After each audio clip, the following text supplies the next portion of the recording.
Hello guys and welcome to another video, and today I brought my mini binder here. This is my D&D, my Solo D&D binder, and I'm going to have a flip through to show you everything I used or have used to play D&D solo. So let's just go, okay? I have here, just to remind you, my modular wizard character sheet is available on itch.io. The link is in the description below and you can go check it out. So it's a transparent binder, like the cheapest one I could find. That's why you see a lot of reflecting stuff in here. And I put a little it was supposed to be a keychain that a friend made for me, but I like it better here. So first thing I have here is this little pouch that I made myself out of some black felt I had around, and I usually leave this character sheet in here, or the one that I'm using at the moment. I really like to play with wizards, so I put it here. And or I get a simplified version of a character sheet for other classes and I just put it here. I did play with other classes in D&D, but most of the time I have them on my phone using D&D Beyond, which is my favorite character sheet app because it's just beautiful. It's the best designed app for that. Although I'm not really on board with a lot of things that Wizards of the Coast have been doing, but I still love D&D Beyond, so I'm using it.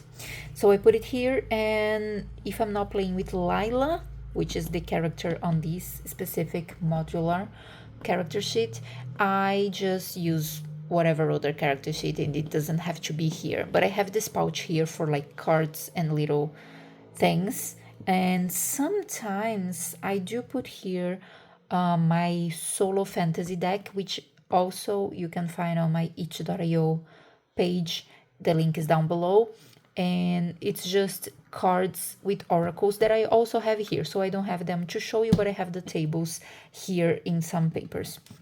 The very first page is 10 mindsets of the solo GM, which is in the book that was put out by Geek Gamers.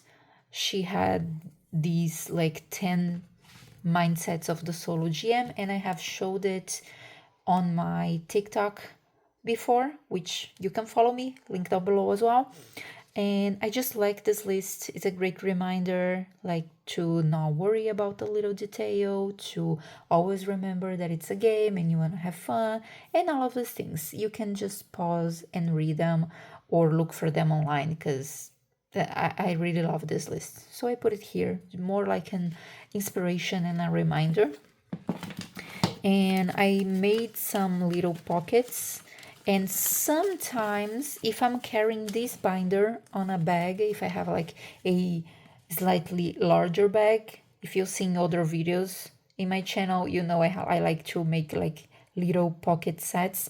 This is not as pocketable, but if I have more space in the bag and I'm taking this one, I can like put a little extra game in here, and I can play more than D&D. I can play, some other RPG. So I have these pockets, and then I start with what I later, after I had like a lot of things already in here, I called the solo RPG framework, which I'm trying to like formalize and make into a PDF so I can share with you guys. And I was postponing this video to a moment where I had this PDF ready so I could link to it. But I decided, you know what? I'm going to show the video, and whenever the PDF is ready, I can just share the link. And I think there is a lot of value in this little binder that you can go look for some of these tools and just use them before I can like formalize something. And also I've changed some things. I have a lot of tools in here and I don't use all of them all of the time. So I'm trying to like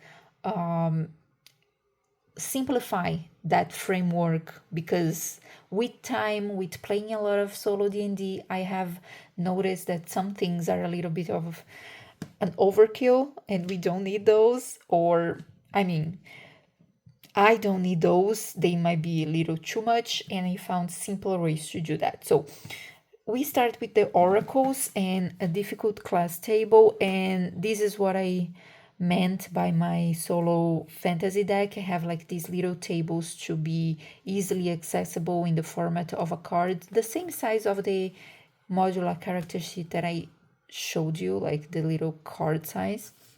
So I also have them here, but you can go check them out in the link below the cards.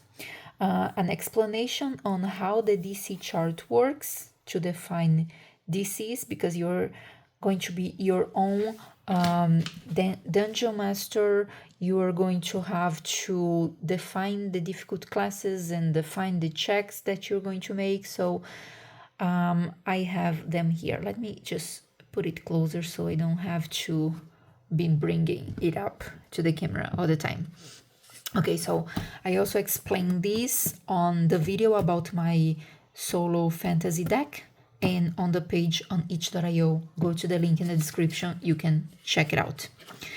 My iconic oracle. So besides yes or no questions, you might have more questions that require more detailed answers than a yes or a no for like something. And for that, there are things called the details tables, and I have quite a few in here. This one is one that I created, and it's visual. It's based on icons that I got from gameicons.com. This is also on my solo fantasy deck, and basically I roll 2d12s and it's going to give me an icon. So I do like 3 rows, get 3 icons, and I can define some information on what's happening. The same thing for this table, but this one is not with images, is with words. So I have a column A and a column B. I roll a d100, so I have part 1, part 2, and part 3 of this table here. I roll a d100 2 times, 1 time for column A, 1 time for column B, and I combine the 2 words into an answer or a prompt or anything I might need. So this is basically the same function but in different formats, and with time playing, I started collecting things, and this was my own iteration of these mini tables. I want something in one page, and I got it. So I have this one in here, and I have, maybe I even have more here. I'm not sure. I am under the impression that I had another one in here, but maybe I might be mistaken. Yeah, I don't have this one here. There's another one that I really like to use, but it's not in here. Yeah, it's not in here. But that other one is huge. It has like 500, 800 words. It's like a monstrosity. I love the table.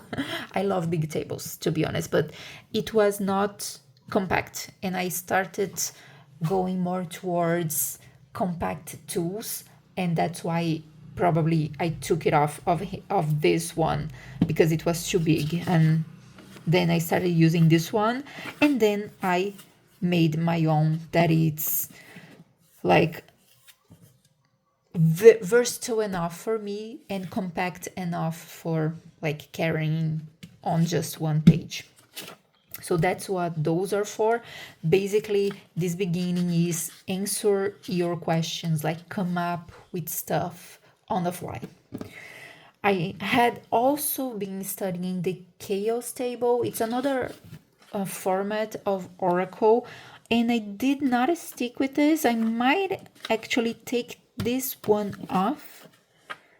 Yeah, because I really did not align with this method. It's interesting, it's good, it works. I've seen a lot of people using it. Was not for my taste, just didn't work. These other ones are a lot simpler and I'd rather use those than be looking crazy numbers in here. So that's the only reason. It's not because it's bad, it's just not aligned with what I prefer. And then I have the character advancement table for XP and proficiency bonus for when my characters level up. I do use XP. For solo play, I prefer XP for like, and I'm also a dungeon master. When I'm DMing for my players, I like to use the like milestone for leveling up. But for me, for solo play, I usually go for the XP and I calculate it. I mostly do this because it doesn't get too complicated for me, because I like to play with a single character. I like and I think I told that before in other videos, I like the epic hero kind of thing, like one character facing it all by themselves. So I use this, and the other side is blank because I couldn't figure out anything else to print in this side.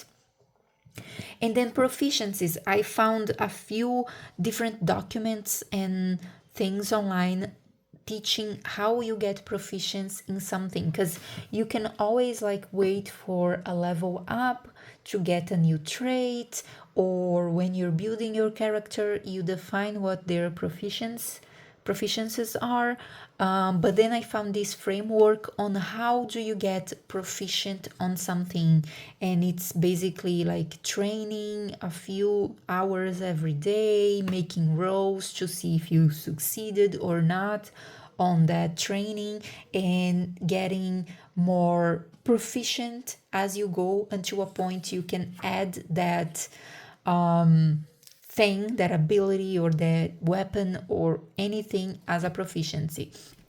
And I especially like this for my way of playing, like the single solitary hero, the epic hero kind of narrative, like one single PC, because I can make her like learn other things and work towards other things without having to wait for level ups. It's still very much dependent on how well she rolls or not. So sometimes it takes a while to get proficient in stuff, but it's a fun mechanic to add to the game. I like it, so I put it here. I have a quest generator that I made myself. It's basically a table with adjective, class, verb, feature, subject, and deadline, and I combined, and reward as well, and I combined everything with this sentence here. So basically the sentence is: the adjective class approaches the party and asks that they, verb, the feature, subject, deadline, in return they promise to grant reward as a payment. So for all these yellow parts, I roll on the table and I get like a full sentence based off on what I rolled, and I get a quest. I also have a table for rumors, to generate rumors. So if my character is in a tavern or is walking around town, she can hear some things, and I have like a rumor generator for what she hears, which can be the prompt for a quest. So I can either outright create a quest, or I can let a rumor start to develop into a quest. Then I have this diagram here, which is from my Pocket Lens deck of cards. I have showed it in other videos, but I'm going to make a dedicated video to it. But it's basically a deck of geomorph cards to make maps. And that's the way I started making exploration, using that map. And I have it here because I like the way how it works. So you can check it out, it's there. I just cut the image and put it here. Oh, this one. I love this thing. I don't use it as much anymore, but in the beginning I used this a lot. It's a directions table. It's not a table, as you can see. It's like a compass thing, but it works as a table, and I roll a d100 in this. Actually, let me bring some dice here so I can show you some examples whenever they come up. I'm going to get my wasp dice for this one. Okay, so I have the d100 here. So I would roll for direction. In which direction would my character go on the map? I would get here like a 69. So 69 would be so from here, so it's going like southwest basically, or actually south. Yes, it's going south from 60 to like 71. It's going south. From 72 to 84, it's going southwest. So that's how I read it. The number here is like the beginning of the roll. So if I rolled like a 0, a total 0, which is also 100, up to 12, I would stay on the same place. She would just be exploring the same area. If I rolled a 12, then I go north until I rolled like 24 and I go northeast. If I roll 36 up until right before 48, I go east, and so on. I've seen a picture just like this one. I couldn't find the source of it, so I just created mine myself, and I used it quite a lot.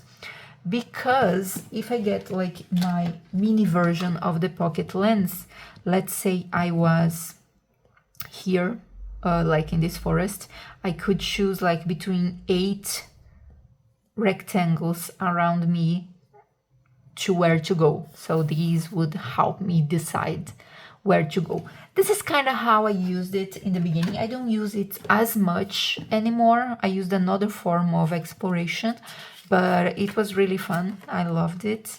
And the weather wheel. This is my creation, but it was inspired also by the pocket lens, because they have a card that I don't know if it's here.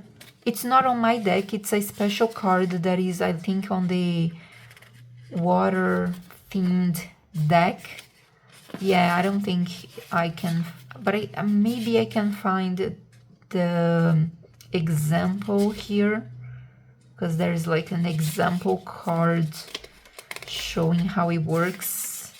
Yeah, nope, can't. Oh yeah, here they have like a weather card in one of the decks, and it explains how to use it. So mine is based on that, a little bit different. I try to make it a little bit simpler, but basically how it works, you roll a d6. Let me get my d6 here really quickly so we can do it. So I have my wasp d6 here.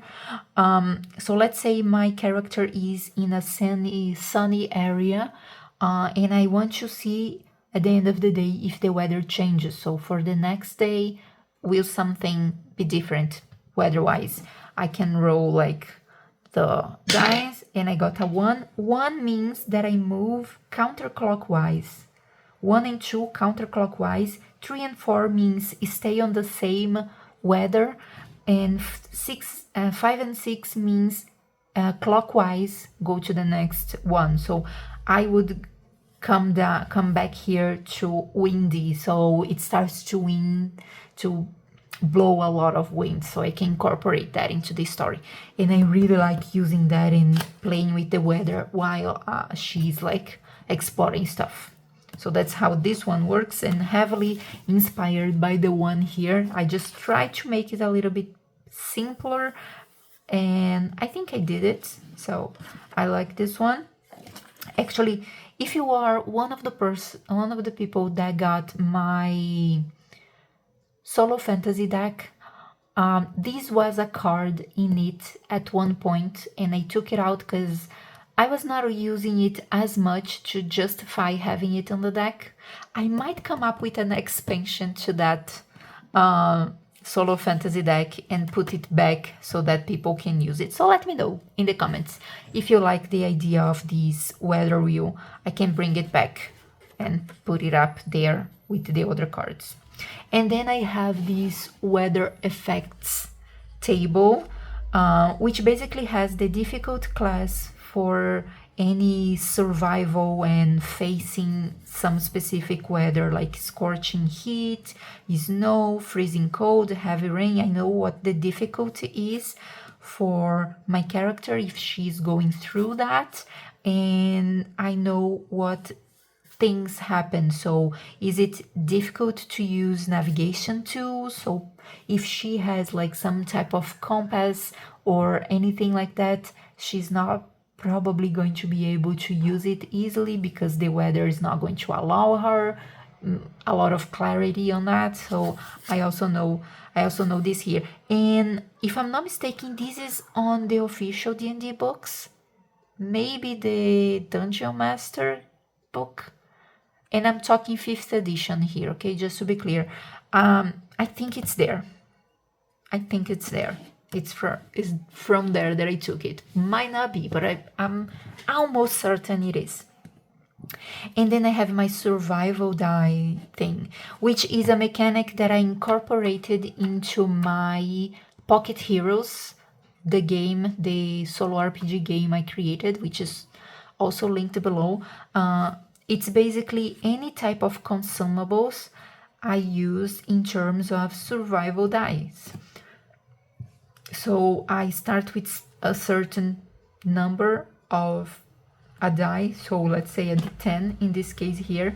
I since then modified it. In my game it's heavily modified, but I started at d10, which means that virtually the maximum I have of something is 10 items. Let's say arrows, I have 10 arrows.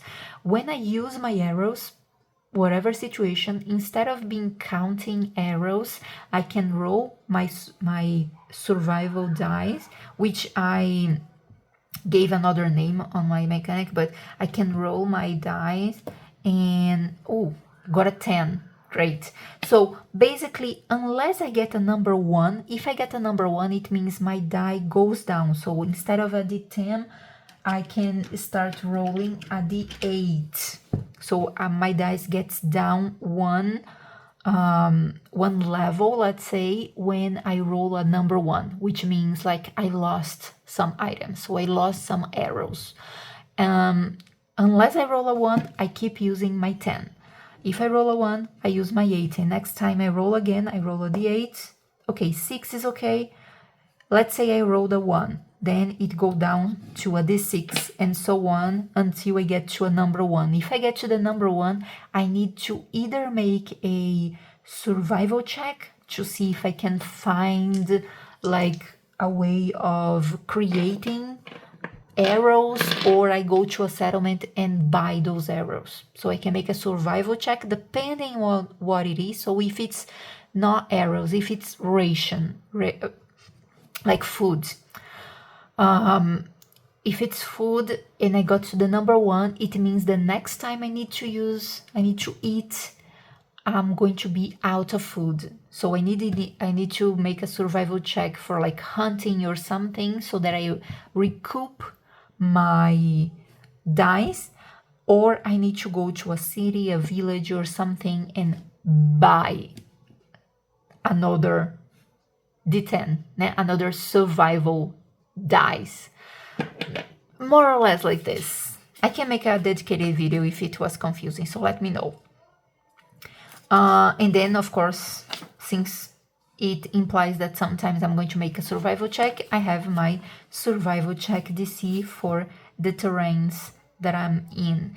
And if I am like in a city or something, I do other types of checks, because probably in the city I have shops, I have like places where I can get stuff, and it's easier than surviving, in the wild.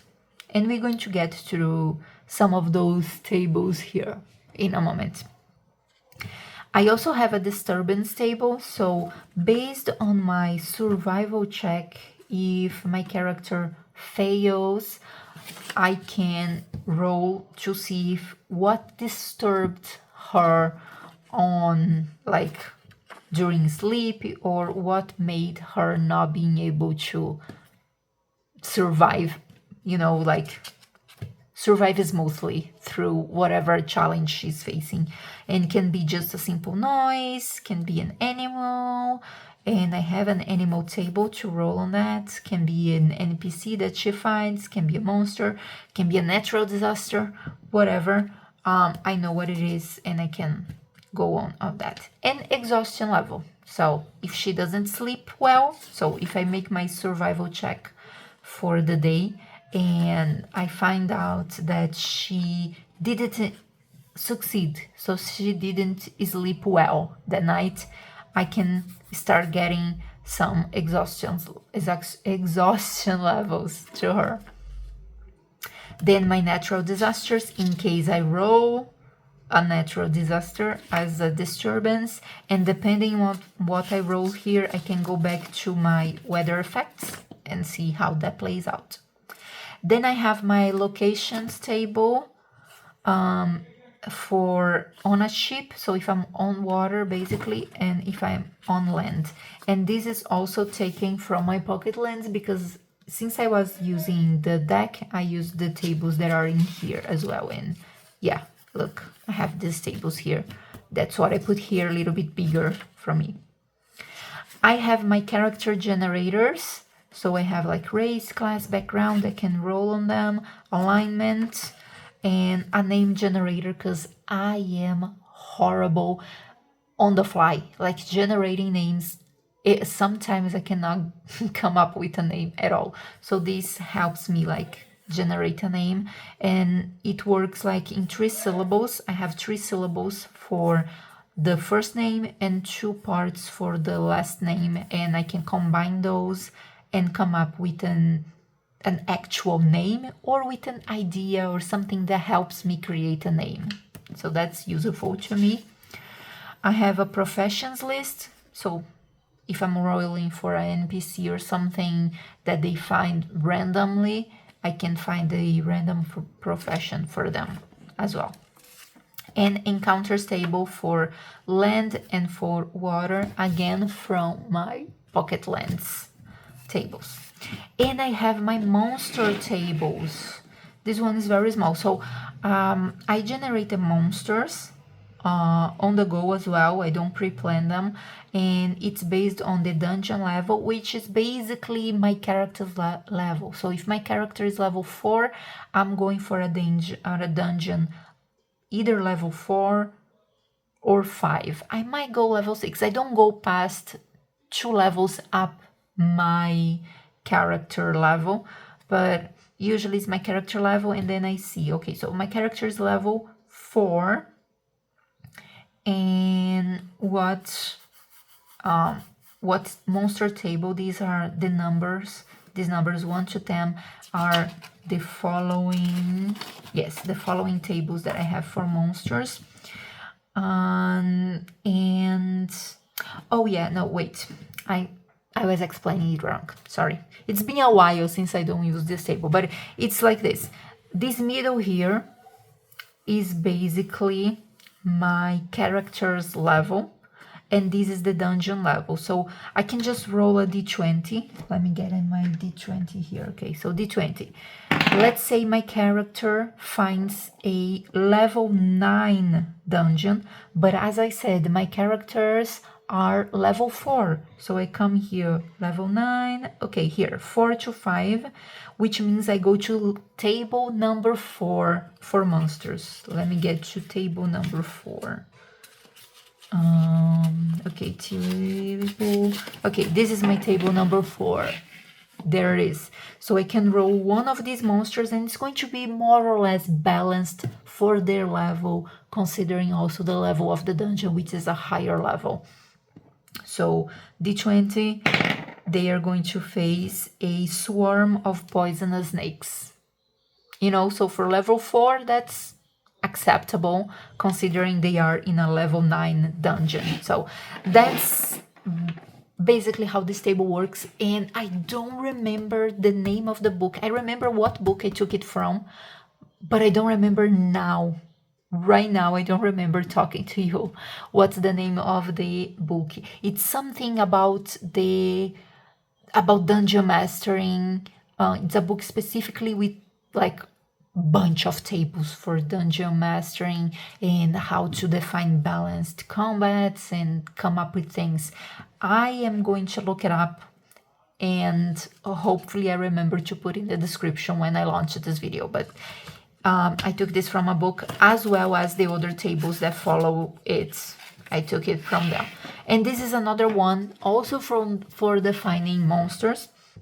So, but this one is not by the table numbers and dungeon level, it's the PC level. So again, I told you my hypothetical party is level 4, and I am trying to find the challenge rating of my monster. And let's say I have 2 PCs, or since I said I like the epic hero, let's say I have 1 player character in my party. It's just 1 guy or 1 gal. So my monster should be CR1. So that's the challenge rating of my monster. And knowing that it's a CR1, I can come to the tables and see, like, okay, I have here a table that has monsters from CR 1/4 to 1, and here 1 to 2. So I can get monsters from either of those tables, and they are going to be more or less balanced to, wait, not here, to what I defined for my PC. So it's just a helping aid for me to be like, okay, I don't want to crush my heroes like now. You know, I want to have an adventure. I want things to be fun. So let's balance things out. And instead of me being like, oh, how do I do that? Do I put a challenge rate in this or that?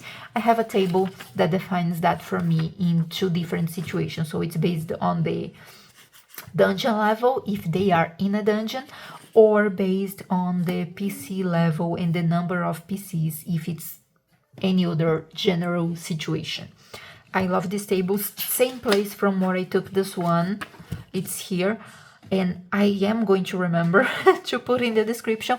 If you see this video and it's not there, let me know. Call me out on the comments, and I am going to find that for you. Okay? Also from that book, and maybe I modified this a little bit. I can't remember well, but it was definitely an idea that I got from the same book. It's number of monsters. So how many monsters are there for my hero or my heroes to face? Depending on like the level of my player characters, I have like a definition of challenge rating and how many monsters per challenge rating I can put in there so that they offer some challenge, but they don't crush the guys like on the first blow, you know. And then I have I have an animal table. Remember I told you I can use an animal as a disturbance or just as a fighting thing. And then I have tables 1 through 10 from that same book here that I can, you know, refer to whenever I find like what challenge of monster I'm going to use. Oh, this one is also a good one that I loved finding out about. It's an attitude check table. So if my players find I don't know, let's say an enemy or not an enemy, you know, like some type of creature, some type of animal, an NPC or something like that, and they start interacting with them, I can check to see what's that particular, you know, let's say animal or NPC or creature attitude towards my players. So I also have here the DCs. So basically, what would be a situation for this one? Let's say that I roll random. I love rolling random. Sometimes the situation will tell you, oh, this person doesn't like you, or this person is being friendly, is being helpful. He doesn't really love you, he doesn't adore you, but he's being like helpful and a nice person. So so you don't have to roll for this. Let's say, okay, let's say my witch here, I had her, let's use her as an example. She gets into a bar and she starts talking to the bartender, and he is indifferent. He's not super friendly, but he's not hostile towards her. He's just doing his job. So he would be here. He is indifferent. So he doesn't care much. He's just, doing what's socially expected of him. That's his interaction with her. I can use this table on top here to change his attitude towards her. So I can roll my charisma. Let's see what's her charisma, because I don't remember honestly. I think she has a high charisma actually. Yeah, she has a +4 to charisma. So she has a +4 to charisma. She's going to roll a charisma check. And she got 20 total. So 20 total. He was initially indifferent. This is the symbol I chose for indifferent. This is all my modification, okay? The symbols just to make it more compact. So this is indifferent, and she rolled a 20. So she is here between the heart and the star, which are helpful and fanatic. Oh no, sorry, friendly and helpful. So he's friendly, let's stay on the lower level. He starts to get friendly with her and telling everything he knows, maybe even trying to flirt with her. I don't know, So that is how I see. Let's say that she rolled, instead of a 16, she rolled, like, let's say the worst possible, a 1. So if she rolled a 1 +4 of her charisma, it's going to give her a 5. And here, 5 would be basically here, he would still be indifferent. It's like he's not reacting to her charm or her attempts to, befriend him. So this is how I use this table, and it's really helpful on interaction sometimes when I want to leave things random, or I don't have a clear picture just by my role playing on how these other parts would be reacting to my character. So I can roll in here for attitude and attitude change. And if I have no idea at all, I can roll here D6 and see, oh, you face this guy on the front of the store, and number 4, he's friendly, so he starts acting friendly. So I can define that right away from here. And I have an action AI. This is from Paul Bendler, which is the guy that created the Solo Adventurers framework. I think that's the name of the book. If it's not that, it's very similar to that. There is a part 1 and a part 2, and I got a lot of tables and a lot of things from him. And this is like a monster artificial intelligence. So how the monsters behaved based on the CR, how many monsters, and all of those things. I loved using this one in the beginning because it was such good material to get you started on solo RPG without being like intimidated by, oh, but how does the monster act? What does the monster do? I don't know. Or am I being too nice? Am I being too deadly? So you have like a framework here to work off of. I made a different version for my Pocket Hero games. It's also it works also like an artificial intelligence, but I made it different from this one. It was inspired by this idea.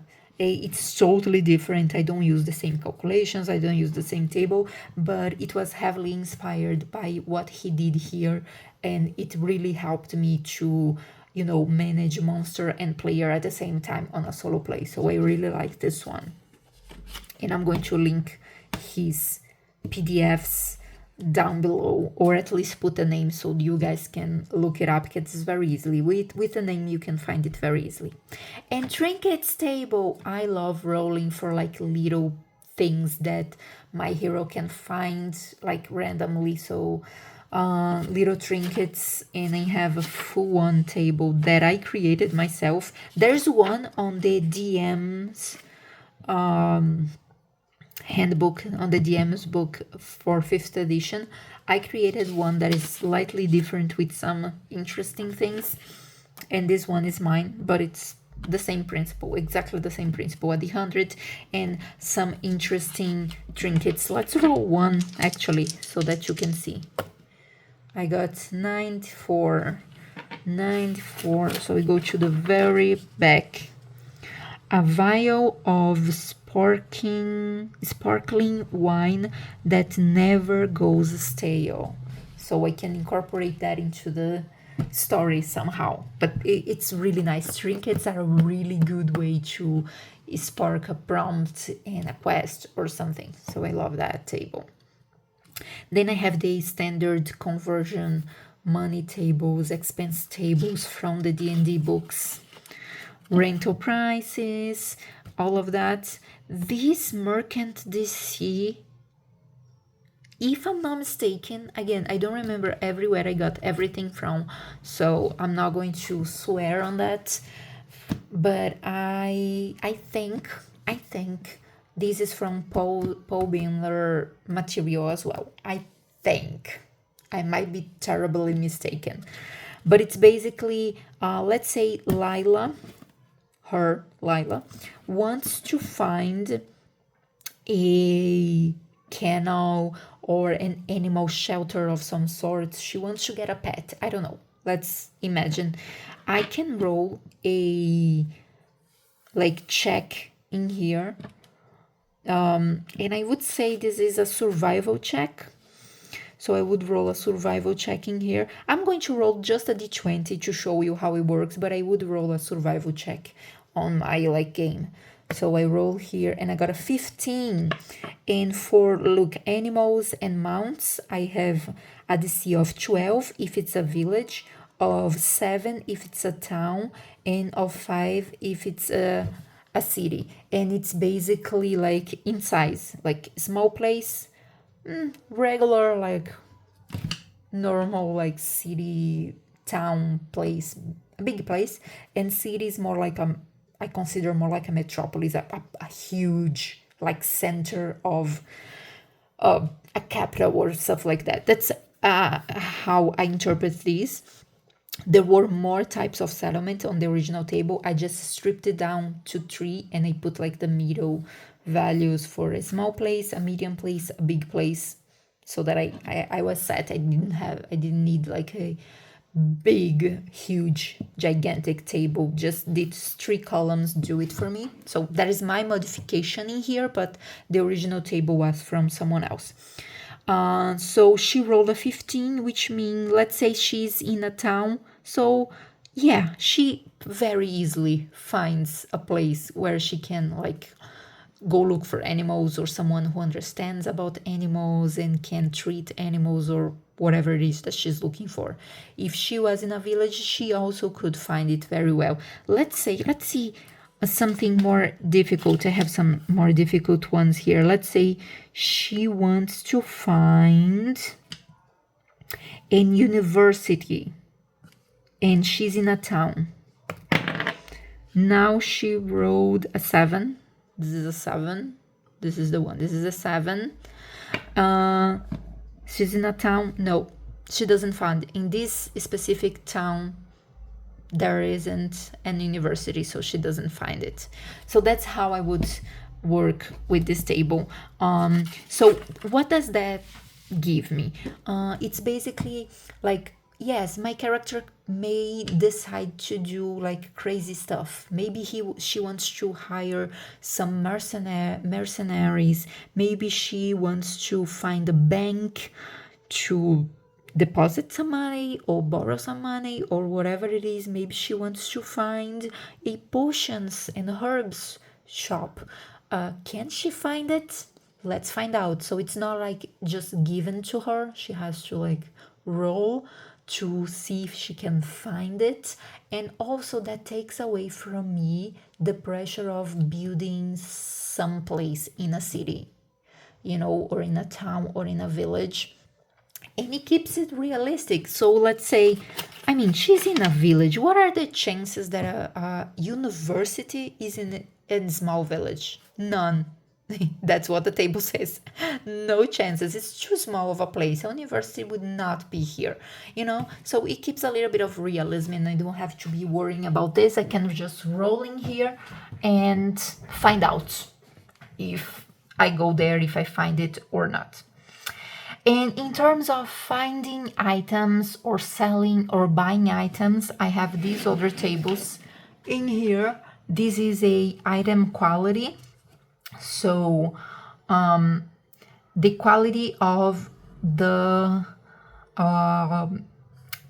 type of item depending on the place you are going to buy it from. So if you're in a very small, not very well kept place in the city, it's a atrocious place or a poor place, you're probably not going to find any legendary items.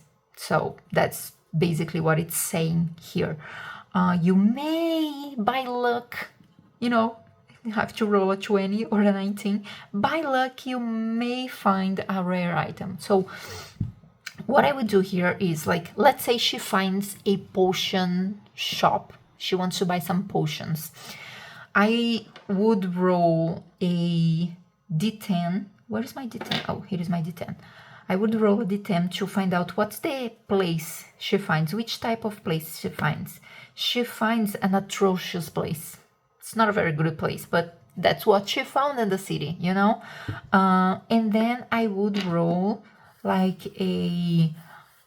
could be a survival check or just a d20 roll, simple d20 roll, to find out if she is looking for a rare item, let's say a rare potion of invisibility, for example.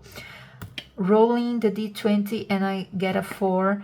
Nope, I needed a 20 to find a rare item there. So she doesn't even find a common item there with a 4. So it's an atrocious place. So she's not going to find a lot in there. She has to be very lucky, as you can see by the numbers, to find something there.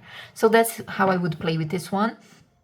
And for buying and for selling items, I have them here. So if she's trying to sell a common item, this is the selling price. This is the buying price if she's trying to buy that item. And yes, if you, for example, if you use a tool like D&D Beyond or other systems, like other platforms and other apps, they have there the price of that item. But if you homebrew something, or if you are on the fly making up things, this table can help a lot. Another thing that may be useful, it's a loot claim. So she finds things. Let's say she finds things in the dungeon. Can she get those things? Is she able to carry those things? Is she able to recover those things? Or are those things maybe cursed and protected by some magic and they cannot be taken out of the dungeon? This is basically what this table does. So, for example, what can she take out of that place? Can she take all the treasure she found, or can she take only half the treasure she found? So let's see. The CR, I would interpret basically the challenge rating of the dungeon or the monster that she killed or whatever it is. Let's say it's a challenge 8. so it's in the second line. She would make a check, and I'm going to roll just a d20, and I got a horrible 3. So she can't take anything, not even half of what was in there. So I can say in the story, in the role play, that there's a dark magic protecting those items, and they cannot go out of the dungeon or something like that. And from there, she can decide to do something else, dispel the magic, whatever it is, to help her get the loot that she found. Or maybe if it's a monster, maybe there is some type of curse that it inhibits, the contact with those items, whatever it is. This is like, can she get it? Can she not get it? Can she get all of it? Can she get half of it? That's how I use this one. And the in here is more for like treasure itself, for coins. So I would see the CR of the situation, the monster, the dungeon, I mean, and how many coins did it drop, the monster drop, or she found in that specific room or whatever.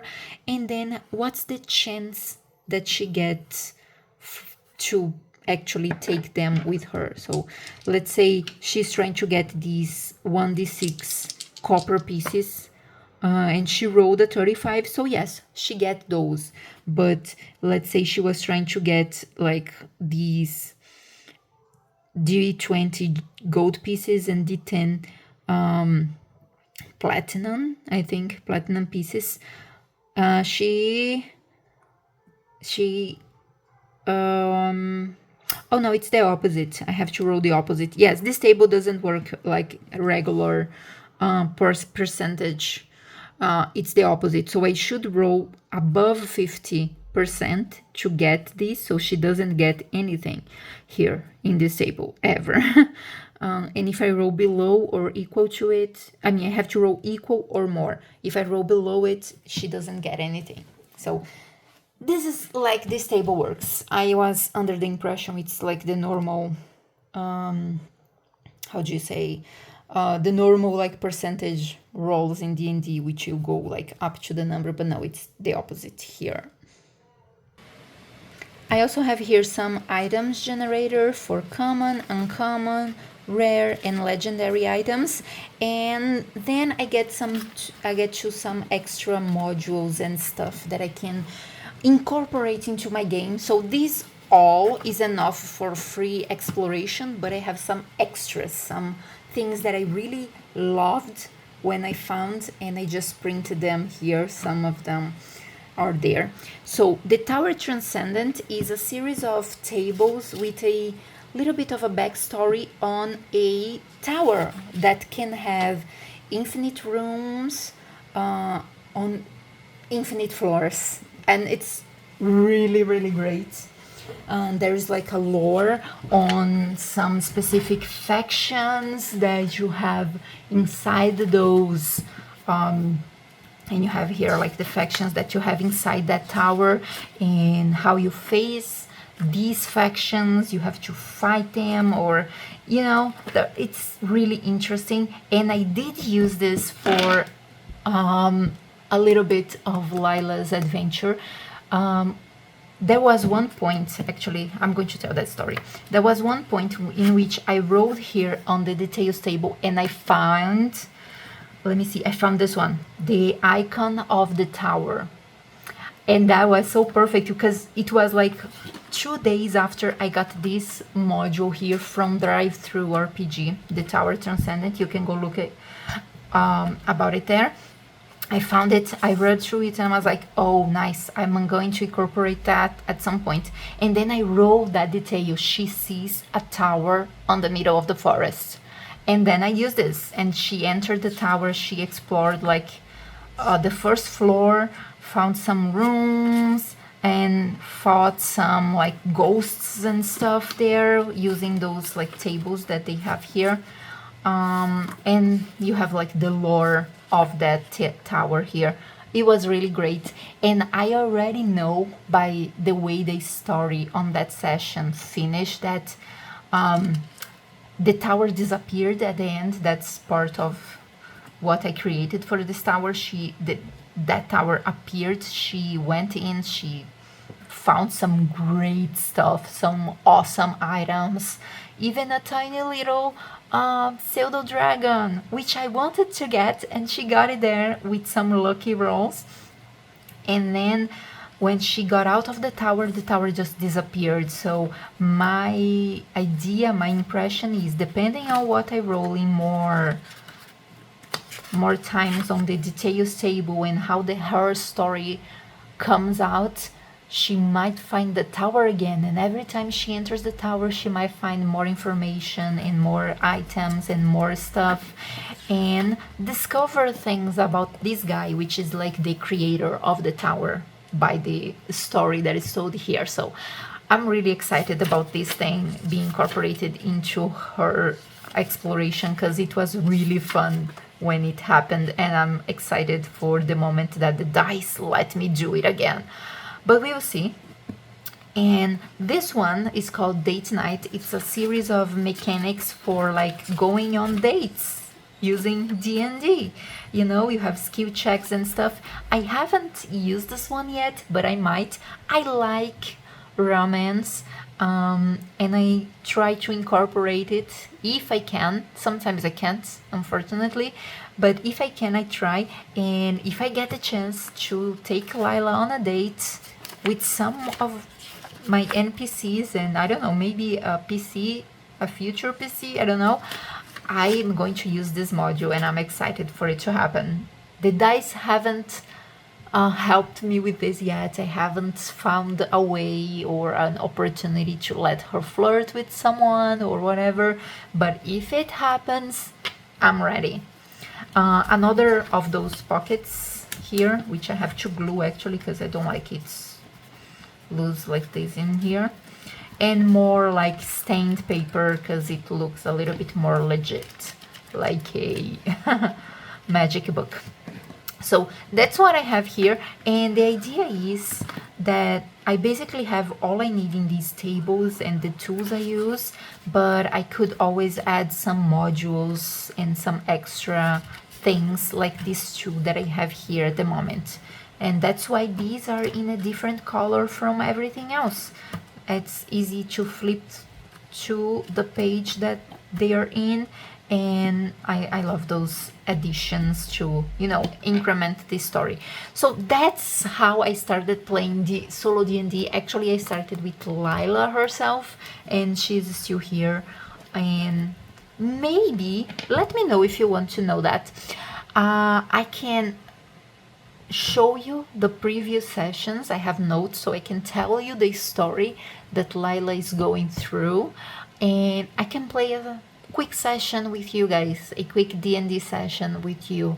So let me know what you think, and I might make that happen. So this is my little binder that is ever growing, and I'm always looking for things to add in here. I have quite a bit that has served me very well. It's serving me very well for Solo D&D, but I can always add more to it, and I'm always excited to find new things. So if you have suggestions, leave them in the comments below, and I'm going to definitely check them out. Remember to like this video because that helps me a lot, and I hope there was something useful here that you can take away and use on your own games. I see you guys in the next video, and bye.